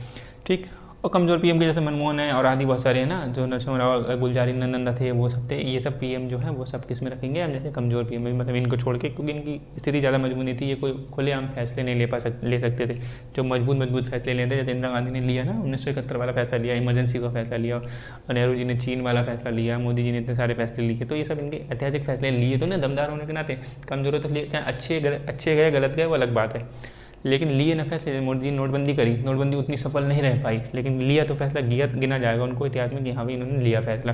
ठीक है, तो अगर नहीं लेते तो फिर गिने ही नहीं जाएंगे, फैसले नहीं गिने जाएंगे। नहीं, ऐसा फैसला ले लेना, क्योंकि हमने देखा था कि ममता बनर्जी हैं या बहुत सारे लोग हैं, बहुत सारे विपक्षी पार्टी के लोग राष्ट्रपति के पास गए थे कि नोटबंदी का भैया ये फैसला वापस ले, लेकिन नहीं ले पाए, क्योंकि पीएम शक्तिशाली थे, कमज़ोर होते, तो गठबंधन से जुड़े बने थे, तो गठबंधन ऐसे हट जाता और ये सरकार गिर जाती। लेकिन कोई ऐसे शक्तिशाली बहुत थे, उस टाइम पूर्ण बहुमत था उनके पास में, उनकी अकेली बीजेपी, अब तो एनडीए से इस टाइम जो सरकार चल रही है वर्तमान में वो एनडीए से चल रही है, इसमें गठबंधन से चल रही है ना। लेकिन क्या है, पिछली बार एनडीए से ही चल रही थी, पिछली बार बीजेपी से चल रही थी प्लस, लेकिन एनडीए के लोग भी थे, लेकिन अकेले अगर एनडीए भी हट जाए और सब हट जाए, अकेले बीजेपी की पार्टी के पास पूर्ण बहुमत था, लेकिन इस बार तो बीजेपी के पास पूर्ण बहुमत नहीं था, तो एनडीए फिर से उनका अलायंस हुआ। ठीक है, तो ये चीज़ हमें समझना पड़ेगी। तो परिवर्तनशील में कभी कोई शक्तिशाली मिल रहा है, कभी कमज़ोर मिल रहा है। अब इसका कारण क्या है कि मतलब कौन शक्तिशाली कहलाएगा, कौन कमज़ोर कहलाएगा, यानी कि जिस पीएम के पास लोकसभा में जो पीएम का दल है, यानी कि जैसे बीजेपी, पीएम मोदी जी के पास बीजेपी, राहुल गांधी के पास कांग्रेस, तो पीएम के दल की स्थिति, यानी कि बीजेपी की स्थिति लोकसभा में कैसी है, पूर्ण बहुमत वाली है या डामाडोल डबल वाली है, कांग्रेस की स्थिति कैसी है ना। जैसे कि मान लो ये अगर इसको मान लो, इसको इसे हटा दें हम यहाँ से, विषय गया, इसको हम समझ लें ये लोकसभा है, तो ये ऐसे ये लोकसभा हो गई। ठीक, एलएस, इसमें मान लो बीजेपी के पास 30 हैं, ये बीजेपी हो गई, और ये कांग्रेस हो गई, कांग्रेस के पास भी 30 हैं, और मान लिया हमने 60 हो गए, 15, 6 ऐसे कर लो, 13, 6 और 2 15। ठीक है, कितने हो गए, तुमने तो 21 ऐसे हो गए। अभी टोटल कितने हो गए, 13 तो 15, और ऐसे मान लो एक आप 15 और ये मान लो। ठीक है, 15 15 30 30 30 60 और 6 और 4 किसी को और को दे दो। ऐसे अगर मान लिया हमने इसको क्लासिफिकेशन कर लिया कि जो बीजेपी के पास 30 वोट आए लोकसभा में, कांग्रेस के पास 30 आए, और ये 13 किसी और पार्टी को दे दो, 6 किसी और पार्टी को दे दो, 2 किसी 15, सारे ऐसे सीटें मान लो बांटी हुई है, तो हो गई पूरी 100 हो गई, नहीं होंगी, मतलब हमने 100 मान लिया। अगर 100 के हिसाब से मान के चल रहे हैं, जैसे वैसे तो 543 हैं, लेकिन हम 100 से एग्जाम्पल ले लेंगे तो थोड़ा आसान हो जाता है समझना। तो यहाँ पर क्या है कि 30 और ये कितने हो गए, 13 तो 15, 15 15 30 30 30 60 और 90 और 6 4 10। ठीक है, तो पूरे 100 हो गए। तो इसमें क्या है, अगर हम इसको समझते कि पीएम के दल की स्थिति कैसी है, अगर मान लो बीजेपी को 30 मिल रहे हैं लोकसभा में, कांग्रेस को भी 30 मिल रहे हैं, दोनों बराबर मान लिया हमने, तो यहाँ पे दल की स्थिति ठीक नहीं है, तो आपको बहुमत है नहीं, तो आपको जुड़ना पड़ेगा किसी से, तो कोई जुड़ लो, आप गठबंधन बनाओ, तो आपको सरकार बननी पड़ेगी। अगर पता चलेगा यहीं पे गायब कर दें हम, यहीं पे लोकसभा है 100 मान लिए 100, अकेले मोदी जी के पास ही 60 है, बीजेपी के पास 60 है, बाकी 40 कांग्रेस के, मतलब कांग्रेस के पास 30 है, 90 है, और बाकी इन लोगों बटे हैं 6-4 मान लिया, 6-3-1 ऐसे कुछ बटा हुआ मान लिया। ठीक, तो ऐसे बटा, तो बीजेपी के पास अकेले 60 है, तो बीजेपी को मतलब नहीं है। यानी कि लोकसभा में जो दल है पीएम वाला, उसकी स्थिति कैसे, अगर मजबूत है तो पीएम शक्तिशाली है, कमज़ोर है तो पीएम कमज़ोर बनेगा। ठीक है, इसके हिसाब से डिसाइड होगा। दल के भीतर पीएम की स्थिति कैसी है, यानी कि बीजेपी के भीतर, अभी तो लोकसभा में कैसी थी बीजेपी की स्थिति, हमने देखा लोकसभा में बीजेपी की स्थिति कैसी है। अब बीजेपी के अंदर जो पीएम है यानी कि मोदी जी, इनकी स्थिति कैसी है। पीएम को लोग सम्मान कर रहे हैं, सही में लोग चाह रहे हैं कि पीएम मोदी जी बने, तो पीएम की मोदी जी की अगर एग्जाम्पल लेके तो चले हम लोग, तो मोदी जी की स्थिति वो भी ठीक ठाक है, तो इसलिए शक्तिशाली कहलाए। लेकिन इस बार क्या है, अब इस बार जो एनडीए सरकार आ गई, तो इस बार क्या उनकी दल में उनकी स्थिति थोड़ी कमज़ोर हो जाएगी, नहीं हो जाएगी, क्योंकि और दल से जुड़े हुए हैं, थोड़ा सा उनके झुक से बात करनी पड़ेगी, उनसे मिल के बात करनी पड़ेगी। पहले अकेले ही बात कर सकते थे कि हम बीजेपी अकेली तब बहुमत लेके आई, आप जुड़ो मत जुड़ो हमसे, तो ये वाली बात है ना। तो ये दल के भीतर पीएम की स्थिति कैसी है, यानी कि हो सकता है कि एक पीएम है कोई बना हुआ, उसके दल के लोग उसे नापसंद कर रहे हो। जैसे इंदिरा गांधी के टाइम में हमने देखा था, जब जेपी नारायण आंदोलन कर रहे थे, तो बहुत सारे जो इंदिरा गांधी के संघ के सांसद थे वो इंदिरा गांधी को ना पसंद कर रहे थे और जेपी को पसंद कर रहे थे कि जेपी ठीक ठाक, उनको पुराने टाइम से आंदोलन के टाइम से जुड़े हुए हैं, ठीक ठाक एक व्यक्ति हैं, उनका सम्मान कर रहे थे। तो बहुत सारे व्यक्ति तो आपके दल में ही हो सकते हैं जो आपको पसंद ना कर रहे हो, तो इसलिए आपके दल में आपकी स्थिति कैसी है तो वो ध्यान करेगी। अगर स्थिति मजबूत है और फिर लोकसभा में मजबूत है तो आप शक्तिशाली, और नहीं मजबूत है यानी गठबंधन की सरकार चला रहे हो, तो गठबंधन की सरकार चला रहे हो तो आपके दल में ही आपकी नहीं सुनी जाएगी, क्योंकि भाई गठबंधन से जुड़े हो तो आगे वो वाले मंत्री जो गठबंधन से जुड़ गए हैं वो वाले अपने आकाओं की सुनेंगे। जैसे ममता बनर्जी हैं, वो कुछ अपने सांसद भेजें कि भाई लो चलो 20 सांसद हमारे पास है, हम तुम्हें दे रहे हैं, वो अरविंद केजरीवाल दे रहे हैं 3 सांसद अपने पास से दे रहे हैं, ऐसे दे रहे हैं तो हमसे ले लो, तो वो 3 सांसद तो अरविंद केजरीवाल की सुनेंगे, 10-20 सांसद वो ममता बनर्जी की सुनेंगे, तो पीएम की क्यों सुनेंगे, क्योंकि उन्होंने उनको चुन के भेजा ना। तो इसलिए गठबंधन में ढीली पड़ जाएगी सरकार, तो पीएम की बात नहीं सुनी जाएगी, तो जो गठबंधन जो दल है, इस दल का जो पीएम जो मुखिया है, उस पीएम की तो बात सुनी नहीं जाएगी, तो पीएम की स्थिति तो कमज़ोर होगी अपने दल में। तो जब स्थिति कमज़ोर होगी तो कमज़ोर पीएम भी माना जाएगा, वो शक्तिशाली नहीं माना जाएगा। तो ये सब कारण तो हो गया। तीसरे कारण में जैसे जनता में लोकप्रियता कितनी है, यानी कि अगर वो पीएम जो बने बैठा है आपके दल में से, पीएम आपने मोदी जी को चुना, तो जनता में लोकप्रियता ठीक ठाक होगी, लेकिन जनता जब पसंद कर रही है तो आप सांसद को भी चुनना ही पड़ेगा, वरना जनता कह देगी अच्छा अगर तुम पीएम इनको नहीं बनाओगे मोदी जी को तो हम वोट ही नहीं डालेंगे। जैसे आपने देखा मोदी जी के चेहरे पर हर जगह वोट डालते हैं, जो लोकल चुनाव भी हो रहे हैं नीचे उन पर मोदी जी का चेहरा दिख जाता है, लोग वोट डाल देते हैं। जबकि होना क्या चाहिए, लोकल में आपको लोकल देखना चाहिए। अगर बीजेपी पार्टी का कोई सदस्य है वो ठीक ठाक काम करेगा तो आप उन्हें वोट दो, मोदी जी की वजह से क्यों दे रहे हो। अगर कोई दूसरे पार्टी का, कांग्रेस पार्टी है, आप पार्टी है, बहुजन समाज पार्टी है, समाजवादी पार्टी है, ठीक है, जो मायावती की पार्टी बहुजन समाजवादी पार्टी, तो ये सब जो बहुजन पार्टी है, तो बसपा यानी कि सपा और ये बीजेपी भाजपा, ये सब पार्टियाँ इनके लोकल लेवल पे देखो। अगर कोई आपको लगता है कि सपा पार्टी का कोई सदस्य ऐसा है तो वो ठीक ठाक लोकल लेवल पे काम करेगा तो आप उनको वोट दो। लेकिन मोदी जी के चेहरे पे लोग मोदी जी को कई बार वोट दिया, या फिर आपको लगता है मोदी जी के सदस्य तो अच्छा ठीक है तो मोदी जी को वाले सदस्य को वोट दो। तो लेकिन क्या है, जनता में लोकप्रियता इतनी ज़्यादा है मोदी जी की, तो इस वजह से मोदी जी के सारे वोट मिलते हैं। तो जनता में अगर लोकप्रिय है तो फिर सांसदों में इससे मतलब पीएम के दल की स्थिति भी, पीएम के दल को लोगों भी पीएम को चुनना चाहिए, क्योंकि भाई अगर आप पीएम को नहीं, दल में पीएम नहीं बनाओगे मोदी जी को, तो वो नीचे चुनाव लेने जाओगे तो लोग वोट ही नहीं डालेंगे, क्योंकि आप मोदी जी को पीएम नहीं बनाओगे, अच्छा खुद बनोगे तो रहने दो, हम आपको वोट नहीं डालेंगे। तो जब जनता में लोकप्रियता होगी तो दल में पीएम की स्थिति मजबूत होगी, और जब दल में कब होगी, यानी कि लोकसभा के में भी स्थिति मजबूत होगी तो पीएम बनेंगे शक्तिशाली, और अगर इन सब में स्थिति कमज़ोर होगी तो पीएम बनेंगे कमज़ोर। ये हमने समझ लिया कि कारण क्या है, शक्तिशाली को कैसे बनता है और कमज़ोर कैसे बनता है। अगर हम थोड़ा गठबंधन के बारे में और समझ लें, अलायंस जिसे बोलते हैं, अलायंस गठबंधन में राजनीति कैसी होती है। गठबंधन की राजनीति ऐसी होती है कि अभी हमने देखा था कि मंत्रिपरिषद का जीवन मरण सब कौन, पीएम के हाथ में है। ये तब है जीवन मरण जब मान लो पीएम मान लो शक्तिशाली है, हालांकि तब भी है कि गठबंधन में है तब भी पीएम ही चुनेंगे, पीएम ही राष्ट्रपति जी को कहेंगे कि जब गठबंधन में होंगे तो पीएम ही कहेंगे कि राष्ट्रपति जी से कि आप इनको ये मंत्री चुन लीजिए। लेकिन वहाँ पे क्या है, जबरदस्ती में चुनवाया जाएगा चुनाव में, जैसे समझते हैं ऐसे समझ लो। जैसे गठबंधन की राजनीति में क्या क्या है वो भी समझ लेते हैं, फिर हम पीएम को अच्छे से पढ़ चुके हैं। तो इसमें समझते हैं जैसे पीएम की राजनीति, गठबंधन की राजनीति, जैसे पीएम मंत्रिपरिषद को क्या नियुक्ति, पदमुक्ति, जो मंत्रालय विभाग का बंटवारा हमने देखा था। अगर गठबंधन है तो हमने मान लिया कि यही देखा था ना हमने 13-6 वाला जो सब हमने देखा था कि जो ऐसे अगर 100 हैं तो यहाँ पर क्या है, यहाँ पर मान लिया 13 इनके 30 थे ना, बीजेपी के 30 थे, ऐसे करके मान लिया, और 30 हमने कांग्रेस के माने, बिल्कुल बराबर मान लिए, और हमने मान लिया ये 15 हो गए तो 13 इनके थे, और मान लिए 15-6-19 और 2 ऐसे, ठीक है 21 और 13-15 30, ठीक 90 और 100, तो 100 ऐसे हो गए। अब जैसे यहाँ पे किसी को भी पूर्ण बहुमत नहीं मिला है, यानी कि आपको 100 में से 51 चाहिए था तो आप पूर्ण बहुमत कहलाओगे, तो यानी कि जिसके पास अगर 51 होंगे जिसके पास 51 होंगे तो वो पूर्ण बहुमत बन गया। लेकिन ना बीजेपी के पास है, ये बीजेपी हो गई, और मान लीजिए ये कांग्रेस हो गई, और ये मान लो आप पार्टी हो गई, ठीक है। इसको मान लो किसी को मान लो, जो भी मान लो, ठीक है, आप या कुछ भी मान लो। तो ऐसे अलग सीट है, उस सीटों के हिसाब से काउंट करना पड़ेगा। तो हमने अगर एग्जाम्पल के तौर पर मान ले रहे हैं कि ये 13 इनको मान लिए 100 का, लेकिन तो हिसाब से होगा नहीं, परसेंटेज वहाँ पर 547 उस हिसाब से देखा जाएगा। तो ऐसे अगर किसी भी पार्टी को भी मान लो, हमने मान लिया, तो बीजेपी कांग्रेस 30 से बाकी सब पार्टी अलग अलग हैं, तो 51 चाहिए। तो मान लो देखो 30 ये है, 13 6 19 2 21, अगर ये मिल जाएँ, ये तीनों लोग, ये तीनों बीजेपी के पास आ जाएगा, मान लो ये इनके पास चले जाएँ, तो ये हो जाएंगे 30 + 21 51 हो जाएंगे। ऐसे ये भी 51 हो जाएंगे। तो इसके पास ये तीनों चले गए, किसी के पास चले गए।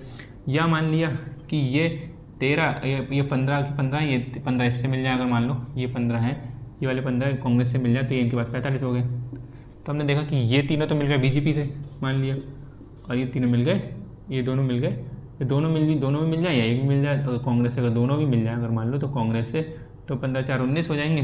तब भी ये 4 और जोड़ो तो 49 हो जाएंगे, 49 हो जाएंगे। तो इसके 49 हो रहे हैं, इनके 51 हो रहे हैं। तो यहाँ पर क्या है, जैसे ये तीनों, अब ये तीनों बीजेपी से जुड़ गए, ठीक है, 13 4 9 21 से जुड़ गए, तो 51 हो गए इनके पास, और इनके पास 49 हो गए। तब बीजेपी सरकार बना लेगी अपनी, एनडीए वाली सरकार मान लो बना लेगी। तो यहाँ पर अब क्या है, आप सोचो कि मान लो बीजेपी जैसे सिस्टम में स्थिति यही तो हुई थी कि उधर नायडू की सरकार, इधर नीतीश के, इनके सबके सांसद जुड़े, और मोदी जी की तब सरकार बन पाई, बनना नहीं, बहुमत ही नहीं लेके पाई। तो अब ये समझो कि 30 तो आपके हैं, प्लस 13 और किसी पार्टी के, 6 और किसी पार्टी के, और 2 किसी और पार्टी के। तो अब जब आपके अब पीएम इसमें क्या है, पीएम इसी में तो पीएम होंगे, यहाँ से मतलब पीएम बनना नहीं, पीएम 30 पीएम प्लस, और ये सब यानी 51 में क्या होगा, PM plus 50, PM plus 50 total 51 हो गए। तो मोदी जी पीएम बनेंगे। मोदी जी तो उस टाइम इस बात की तो बहस नहीं थी कौन पीएम बनेगा, तो वो तो मोदी जी बनने। लेकिन अब आ रही बात मंत्रालय बढ़ने की, तो भाई इतने बड़े भी नहीं तुम लोग, क्या गृह मंत्री से उनका मंत्रालय छीन लो, इतना भी नहीं, कोई छोटे छोटे उस पर बहस हो सकती है। अगर मान लिया बहुत स्थिति कमजोर है यहाँ पे अगर 30 है और 6 बहुत ही बढ़िया कि 13, अगर 13 से यहाँ से 13 हटे, यहाँ पे यार मान लो एक भी ये वाले भी इनने सपोर्ट नहीं दिया इनको, ये 2 कह देंगे अच्छा हमारी नहीं सुनोगे तो हम 2 इनके पास चले जा रहे हैं, तो ये टोटल इधर 51 हो जाएंगे, और यहाँ से हट जाएंगे, ठीक है। तो यानी कि हम सबको सुननी पड़ेगी, ठीक ठाक स्थिति इस टाइम कैसी है। तो जब मंत्रिपरिषद हमने देखा कि नियुक्ति कर रहे हैं, पदमुक्ति कर रहे हैं, बंटवारा डाल रहे हैं, मंत्रालय विभाग का बंटवारा हो रहा है, तो पीएम उस टाइम राष्ट्रपति जी को बताते, सलाह देते थे, और राष्ट्रपति नियुक्त कर देते थे। अब क्या है, अब मंत्रिपरिषद जब बंटवारा होगा तो ये 13 चुप तो नहीं बैठेंगे सांसद, और 6 नहीं बैठेंगे, 2 नहीं बैठेंगे, ठीक है। तो ये कहेंगे नहीं हमें ये मंत्रालय चाहिए, हमें वो चाहिए, हमें ऐसा पैसा चाहिए, वैसा चाहिए, 6 ये बोलेंगे, अलग अलग होगा, तो मैं बहुत सारी होगी कि ये वो हमें ऐसा चाहिए वैसा चाहिए। तो अब इस टाइम दिक्कत आ जाएगी पीएम को कि जैसे इसकी बात नहीं मानी, अगर 2 की तक बात मानी जाएगी, 2 पार्टी इधर जुड़ जाएगी, हम जा रहे हैं उधर, हमें अच्छा सौदा मिल रहा है, या ये 6 कह देंगे हम उधर जा रहे हैं, हम उधर जा रहे हैं, तो कोई भी एक मिनट धमकी दे दी तो सब जा सकते हैं। तो इसलिए सबकी सुन के रहनी पड़ेगी, भैया हमारे साथ ही रहना, क्योंकि बहुत कमजोर स्थिति बन गई, एक भी चला गया उधर तो काम बिगड़ जाएगा, एक चला गया तो बराबर की स्थिति बन जाएगी, ठीक है। तो और एक तो जाएगा नहीं, जब 2 पार्टी के एक ही सदस्य, तो एक पार्टी के सदस्य दोनों एक ही तरफ जाएंगे। अगर एक ही पार्टी के 2 हैं, अलग अलग हो गए तो अलग बात है। अगर यहाँ पे एक और एक लिख सकते तो अलग जा सकता था, तो बराबर हो सकती है। लेकिन जब एक ही पार्टी के हैं तो दोनों एक साथ जाएंगे, एक साथ नहीं जाएंगे। तो ऐसी स्थिति में, ऐसी वाली स्थिति में पीएम को घबरा के रहना पड़ेगा कि भैया इनको देना पड़ेगा, वरना इधर चलेगा तो हमारी सरकार चली जाएगी। तो नियुक्ति पदमुक्ति तो कर ही नहीं, पदमुक्ति की बात सोच ही नहीं सकते कि आपको हटाया जाता है पद से। जैसे ही हटाओ किसी को नियुक्त करने के बाद उस पद से हटाओ, तो हमें हटा रहे हो, हम अपने वाले को भी लेके जा रहे हैं, हम हट ही जा रहे हैं, सरकार ही हटा रहे हैं फिर आपकी पूरी। तो ये वाली समझ रहे हो, इसका मतलब क्या है, मंत्रिपरिषद की नियुक्ति में बहुत ज़्यादा दिक्कत होगी पीएम को, पीएम बहुत ज़्यादा कमजोर हो जाएगा गठबंधन में। तो और मंत्रालय किसको कैसे बांटना, तो मंत्रालय की बात करेंगे, नहीं हमें तो ये मंत्रालय चाहिए। कई मंत्रालय होते हैं किसी कोई काम ही नहीं हो जाते, संस्कृति वाला मंत्रालय मान लो उसको बहुत ज़्यादा काम नहीं है, विदेश मंत्रालय बहुत ज़्यादा काम है, कानून मंत्रालय है, ठीक है, गृह मंत्रालय में बहुत सारे काम है। तो ऐसे बड़े बड़े मंत्रालय मांगते हैं, रेल मंत्रालय कि भाई हमें इसमें ज़्यादा पैसा मिल जाएगा, ज़्यादा घोटाले का ज़्यादा चांसेस है, तो बड़े बड़े मंत्रालय डील होगी उसमें, तो वो क्या हमें ये दो वो दो। तो आपको मंत्रालय विभाग बांटने में बहुत ज़्यादा दिक्कत होगी, भले ही आप पीएम हो, मतलब जब सहमति बैठेगी तो मैं करके बहुत ज़्यादा बहस होने के बाद सहमति बनी कि चलो इनको ये मंत्रालय बैठा, तो पीएम जाएंगे कहेंगे राष्ट्रपति जी से कि राष्ट्रपति जी इनको इस पर नियुक्त कर दो, ठीक है, सलाह दे के नियुक्त करवा लिया। लेकिन पीएम तो खुश होकर नहीं जाएंगे ना, क्योंकि उन्हें पता है कि यार जो मैं चाह रहा था वो तो हो ही नहीं रहा है, क्योंकि अभी शक्ति नहीं उस हिसाब से। जैसे ही मैंने इनके विपरीत गया तो ये तुरंत भाग जाएंगे यहाँ से, तो इसलिए सुनना पड़ा। तो पीएम कहेंगे तो पीएम ही, लेकिन पीएम इस टाइम कमजोर होकर कहेंगे, ठीक है। जैसे मनमोहन सिंह के एडा में यही तो था, मनमोहन सिंह को एक तो पहले तो गठबंधन के होते, अगर वो स्वतंत्र होते तब भी गठबंधन की सुनते गठबंधन में चला रहे सरकार, लेकिन उससे पहले उन्हें कांग्रेस के अध्यक्ष की बात सुननी पड़ रही थी, या सोनिया गांधी की बात सुननी पड़ रही थी, तो वो तो और ज़्यादा कमजोर कहलाएंगे। लेकिन व्यक्तिगत तौर पर जो मनमोहन सिंह थे बहुत ईमानदार व्यक्ति हैं, ठीक है। व्यक्तिगत तौर पर जैसे मोदी जी को आपने देखो, मोदी जी ने कई बार सलाह ली, क्योंकि वो अर्थशास्त्री है, बहुत बड़े अच्छे खासे अर्थशास्त्री हैं। जो वित्त मंत्री रहे मनमोहन सिंह, भारत के वित्त मंत्री रहे, तो एक सफल वित्त मंत्री थे, उन्होंने अच्छी खासी योजना चलाई थी। तो मोदी जी ने कई बार सलाह भी दी है मनमोहन सिंह जी से कि ठीक ठाक मतलब उनको मानते हैं वो। और जब ऐसे देखा भी गया कि मनमोहन सिंह जब हटे तो उनके ऊपर कई बार मतलब जांच बैठा ली गई कि उनके पास कितनी संपत्ति निकलेगी, उन्होंने इतने घोटाले करे, सबने देखे ना कितने घोटाले उनकी सरकार में। तो लेकिन उनके पास कुछ नहीं मिला क्योंकि व्यक्तिगत तौर पर बहुत ईमानदार है, लेकिन वो दबाव झेलते झेलते इतने बेचारे दबाव झेल रहे थे। इसलिए वो मूवी जो बनी ना एक्सीडेंटल प्राइम मिनिस्टर, तो कैसे बनने वाला मामला, कितने सारा दबाव झेला उन्होंने। तो एक तो गठबंधन का दबाव, फिर उसके ऊपर सोनिया गांधी मतलब जो कांग्रेस के अध्यक्ष था उनका दबाव झेलना। तो लेकिन उनको क्या करना चाहिए था, उनका अगर करना चाहिए ये वो कर सकते थे वो कि जैसे तो वैसे तो कुछ नहीं करते, पीएम के पद पे रहते हैं कि भैया तुम्हें हटा रहे हैं प्रधानमंत्री, तुमने घोटाला करा, सॉरी तुम्हें इन मंत्री से हटा रहे हैं, तुमने ये घोटाला करा, तुम्हें हटा दे रहे हैं यहाँ से, या तुम्हें नियुक्त कर दे रहे हैं, या अच्छे से काम करो, ऐसे कुछ करते तो वो तो नहीं सपोर्ट खींच लेते। तो उन्हें तो वैसे एक तो बोलना भी नहीं था, एक तो पीएम जैसे मोदी जी हैं, यहाँ पर मोदी जी ये स्वतंत्र है, इनसे कुछ नहीं बोल सकते, एक तो ये दबाव है कि इनसे नहीं बोल सकते।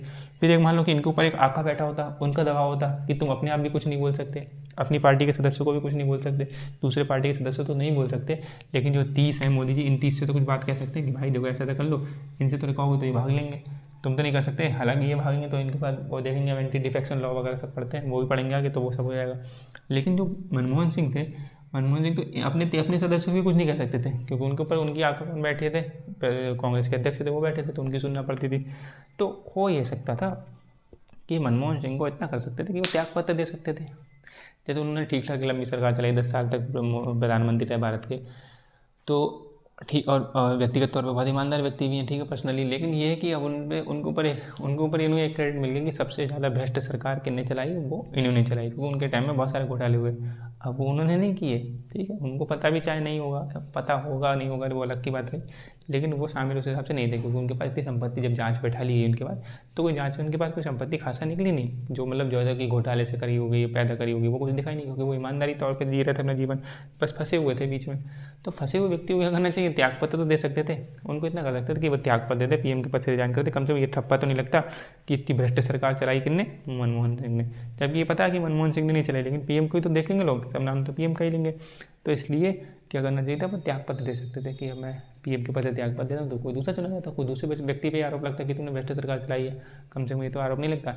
लेकिन फिर थोड़ा एक मोह इतना कोई हो भी तो मतलब तगड़ा व्यक्ति कोई इतना बोल्ड डिसीजन ले पाए कि चलो मैं पीएम के पास रह जाऊँ, हो सकता है उन्हें ये मोह बना रहेगा कि बाद में सुधर जाएंगे, अपने आप सुधर जाएंगे ये लोग, अभी टाइम है, या इतना बड़ा तो घोटाला नहीं करेंगे, लेकिन इतने बड़े बड़े घोटाले हो गए, और बाकी मुझे तो गाड़ी मिली रही जाने के लिए, मैं तो गाड़ी से आ ही जा रहा हूँ, स्पीच दे रहा हूँ लाल किले में जाके, तिरंगा फहरा रहा हूँ, ये तो थोड़ी इज्जत सम्मान तो मिल ही रहा है, क्योंकि पीएम के पद पर रहते थे, अच्छी खासी इज्जत सम्मान मिलती है आपको, तो वो तो मिल रहा है, इस लालच में बंधे हुए हैं। लेकिन अगर त्याग पत्र दे देते तो आज ये आरोप नहीं लगते कि भ्रष्ट सरकार चलाने का सब पे क्रेडिट इनको नहीं मिलता है इस हिसाब से। तो ये गठबंधन के तौर पे हम ये देखते हैं, गठबंधन में ऐसे पीएम को झेलना पड़ता है। फिर समन्वयकर्ता के रूप में पीएम कमजोर होता है। समन्वयकर्ता का मतलब एक तरीके से होता है जो व्यक्ति जो मतलब मेन लीड कर रहा है, जैसे चौधरी के टाइप में, कि चौधरी बन के, जैसे मान लो चौधरी ना कि अब जो सरपंच होते हैं ऐसे करके जो एंड में डिसीजन देते हैं कि वही फाइनल है, कि जैसे हमने बात कर रहे थे ना कि शिक्षा मंत्रालय और स्वास्थ्य मंत्रालय दोनों गए वित्त मंत्रालय के पास, उन्होंने कहा भैया हमें इतना बजट चाहिए, वित्त मंत्रालय मना कर दिया, शिक्षा मंत्रालय को अभी आपको नहीं दे सकते, अभी ऐसी चीज़ बात है, और स्वास्थ्य मंत्रालय कह दिया हाँ चाहे इमरजेंसी वाली बात है, लो आप ले लो मंत्री, तो स्वास्थ्य मंत्रालय बात करेंगे पीएम से बैठ के, पहले जैसे पीएम मतलब मंत्रिमंडल की बैठक होगी, बहुत सारे मंत्री बैठे हैं अलग अलग, उसी में से एक मंत्री बैठे हैं जैसे स्वास्थ्य वाले, ये हेल्थ लिख दिया मैंने, और ये एजुकेशन वाले बैठे मान लो, और ये बैठे फाइनेंस वाले एफ लिख दिया, और ये बैठे पीएम।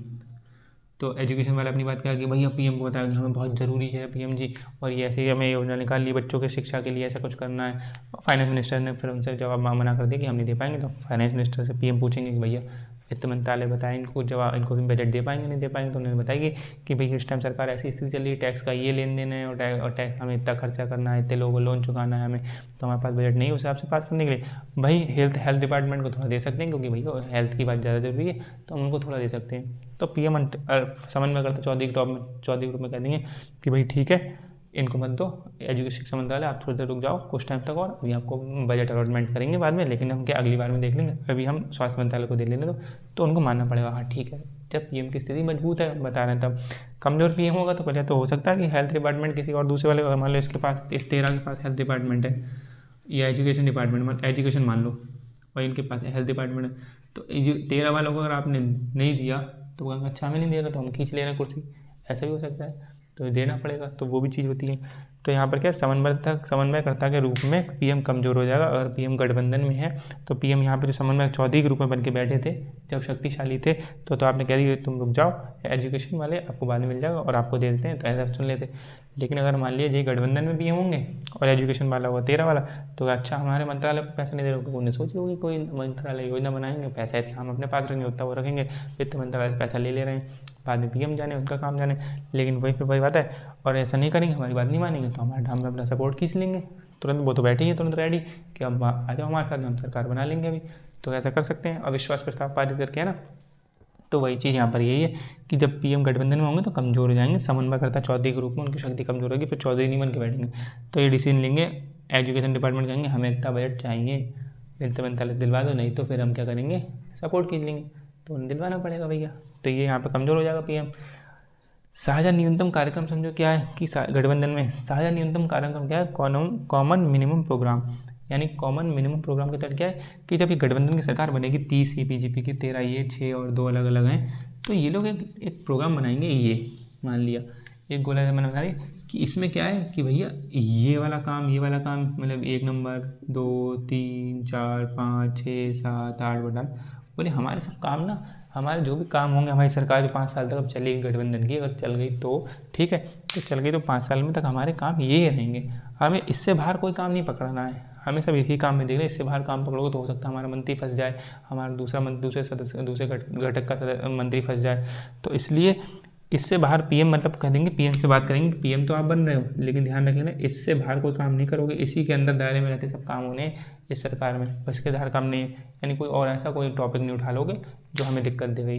यानी आपने कह दिया कि कल से ठीक है, जो नोटबंदी वाला कह दिया, मान लो नोटबंदी वाले होते तो नोटबंदी इसमें नहीं भरते, वो नोटबंदी मत करना कि नोटबंदी करोगे तो भाई हमारे मंत्री जो काला धन इकट्ठा कर रखा है वो सब निकल के आ जाएगा बाहर, हमारा मंत्री फंस जाएगा, तो नोटबंदी सब बाहर रहेगा। नोटबंदी है भ्रष्टाचार के खिलाफ जो ऐसे बहुत सारे नियम कानून होंगे वो सब बाहर रहेंगे कि इन पर कुछ बात मत करना, और अगर आप बात करोगे इन पर तो हम क्या करेंगे, सपोर्ट खींच लेंगे, डर बना देंगे। तो यानी क्या साझा न्यूनतम कार्यक्रम के आधार पर ही संचालन होता है, सरकार का संचालन क्या होता है, या जो गठबंधन की सरकार होती है वो साझा न्यूनतम कार्यक्रम के हिसाब से चलती है, इससे बाहर कुछ भी काम नहीं कर पाती पीएम। इससे बाहर मान लो कोई बड़े बड़े शक्ति के डिसीजन है, कोई बड़े बड़े निर्णय हैं, पीएम ले ही नहीं पाएगा ये सब, क्योंकि ये जैसे ही लेने चले भारत देश के हित में सब कूद पड़ेंगे, हम खींच लोगे सपोर्ट, खींच लोगे सपोर्ट तो कुर्सी गिर जाएगी, तुम रहोगे नहीं सब ले जाने के। तो इसलिए पीएम इस टाइम ये बड़े बड़े निर्णय नहीं ले पाते हैं। इस टाइम पर अगर साझा न्यूनतम कार्यक्रम बनता है या गठबंधन चलती है तो गठबंधन के तौर पर कमज़ोर पीएम बनते हैं, और ऐसे कारण हैं इनमें से शक्तिशाली भी बन सकते हैं। ठीक है, तो पीएम की स्थिति हमने ठीक ठाक समझ ली, बाकी मंत्रिपरिषद मंत्री आगे हम और समझेंगे अभी।